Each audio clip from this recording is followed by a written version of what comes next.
अवसर तपाईहरुसँग इन्टरेक्सन गर्ने यो अवसर मिलाएको छ। त्यसको लागि म अब एनआरएललाई चाहिँ सबभन्दा धेरै धन्यवाद दिन चाहन्छु। र वास्तवमा यो मेरो 4-5 दिनको लन्डनको भ्रमण एकजना पनि नेपालीसँग भेट नभइकन फर्किनु पर्ने खालको स्थिति भयो कि भन्ने हिजो बेलुकीसम्मको स्थिति थियो। र कम्तीमा आज आउँदाखेरिमा यो कोठाभरि बसेर तपाईको धेरैजनाको कुरा सुन्ने एउटा मौका चाहिँ अवश्य पनि पाइयो। तर अब कुरा सुन्ने क्रममा तपाईहरुलाई कति खुसी बनाउन सक्छु कि अझै रिस उठाउने स्थितिमा पुर्याउँछु त्यो मलाई थाहा छैन।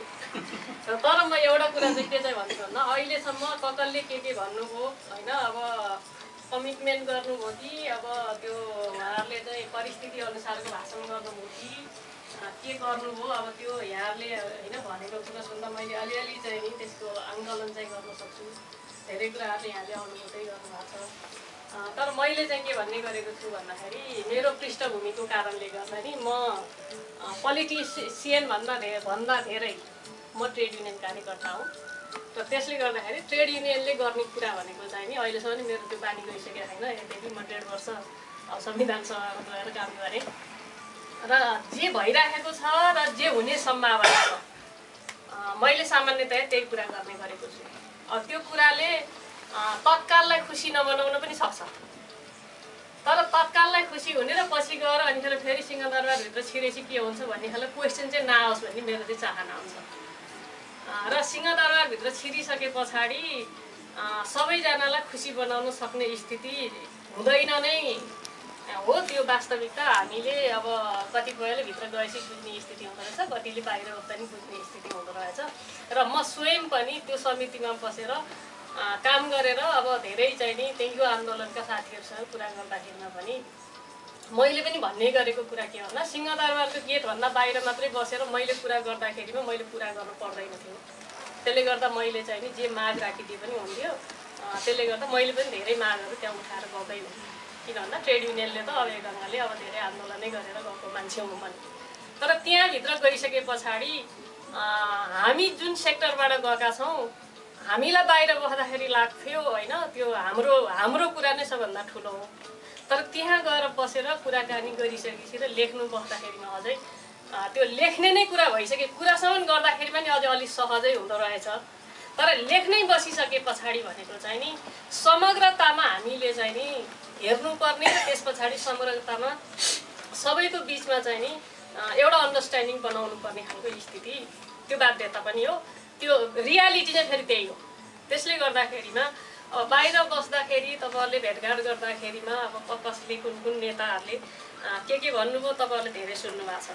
त मैले सुनेको मात्रै कुरा गर्नुहुन्छ भने पनि अस्ति भर्खरै तपाईहरुले चाहिँ एनआरएनको जुन कन्फरेन्स काठमाडौँमा भयो एनआरएनको मञ्चमा गएर जति पार्टीका नेताहरूले बोल्नुभयो मैले त्योभन्दा पछाडि उहाँहरुसँग पनि सोधेँ यदि तपाईहरु अस्ति गएर जुन भाषण गर्नुहुन्छ त्यो भाषण नै तपाईको पार्टीको पोजिसन हो भने मलाई लिखित रूपमा दिनुस्। त्यही कुरो मैले मेरो ड्राफ्टमा लेख्छु। तर तपाईहरु त्यहाँ गएर भाषण एउटा गर्नुहुन्छ त्यसपछि तपाईकै पार्टीबाट आएर चाहिँ नि प्रतिनिधित्व गर्ने अर्को सभासदले मेरो कमिटीमा अर्को पोजिसन राख्छ भने तपाईहरुले हैन हाम्रो चाहिँ अब एनआरएनहरुलाई ढाट्नु भएको छ कि भोलि मेरो कमिटीको र त्यसको पनि जिम्मेवार भएकोले मैले गाली खानु पर्ने हो।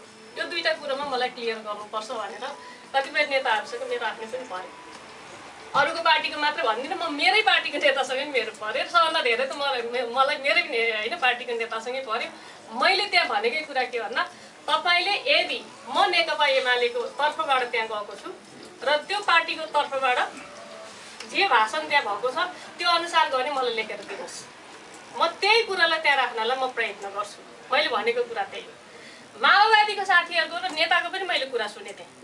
उहाँले मेन फोरममा पनि भन्नुभयो साइड फोरममा पनि भन्नुभयो र मेरो कमिटीको जुन मस्यौदा अहिले तपाईहरुलाई म आग्रह पनि गर्छु यो संविधान सभाको जुन चाहिँ हाम्रो वेब पेज छ www.can.gov.nt त्यसमा चाहिँ नि त्यो के भन्छ कन्सेप्ट पेपर भन्ने ठाउँमा तपाईहरु जानु भने त्यो कन्सेप्ट पेपर भित्र सबै कन्सेप्ट पेपरहरु त्यसमा छ। हाम्रो ड्राफ्ट पनि त्यहाँ छ, कन्सेप्ट पेपर पनि त्यहाँ छ, त्यसमा राखेका फरक मतहरु पनि त्यहाँ छ अनि जनताका तर्फबाट आएका सुझावहरु पनि त्यहाँ छ र कसले सुझाव दिनुभएको थियो भने त्यो सुझाव दिने सङ्घ संस्थाको लिस्ट पनि ल्याएको छ। त्यसले गर्दाखेरिमा तपाईँहरूले त्यो एकपल्ट हेर्नुहोस् पनि भन्ने चाहिँ मेरो चाहिँ आग्रह हो। र त्यहाँ चाहिँ नि मेरो ड्राफ्टिङ कमिटीकै कुरा गर्नुहुन्छ भने मेरो कमिटीको ड्राफ्टिङ कमिटीको चिफ भनेको नेकपा माओवादीको नेता हो।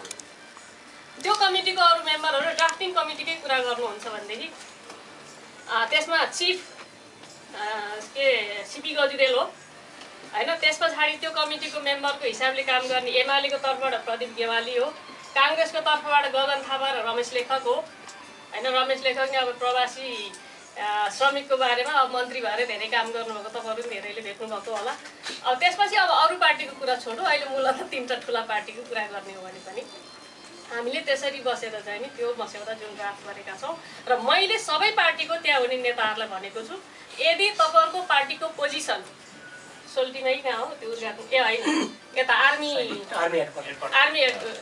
हेडक्वार्टरमा त्यहाँ अफिसर्स क्लबमा आर्मी अफिसर्स क्लबमा गएर तपाईँहरूले गरेको भाषणै तपाईँहरूको पार्टीको पोजिसन हो भने सबै पार्टीले चाहिँ कम्तीमा मेरो कमिटमेन्ट लेखेर दिनुहोस्। त्यो अनुसार यहाँ रेकर्डेड हुन्छ र त्यस पछाडि हामी अगाडि बढौँ। कोही रेडी छैन।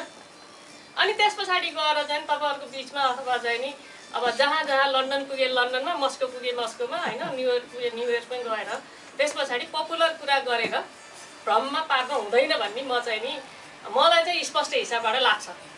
त्यसले गर्दा अहिले मैले तपाईँहरूको अगाडि भन्ने कुरा पनि मेरो समितिमा जे छलफल भयो र हामीले जे आधारमा जे ड्राफ्ट बनाएका छौँ त्यो ड्राफ्ट म तपाईँहरूको अगाडि राख्छु र अब यो ड्राफ्टले तपाईँहरूलाई खुसी नै बनाउला भन्ने पनि म चाहिँ अपेक्षा गर्दिनँ र तपाईँहरूले एकदमै निराशै हुनुपर्छ, खतमै भएछ अब चाहिँ केही रहेनछ, अघि कसले भन्नुभएको जस्तो चाहिँ अब त्यो नेपाल किन फर्काने भनेर हाम्रो पुस्ताहरूले चाहिँ भन्ला भन्ने ढङ्गको चाहिँ निराश हुनुपर्ने स्थिति पनि छैन भन्ने कुरा पनि म तपाईँहरूलाई चाहिँ नि राख्न चाहन्छु।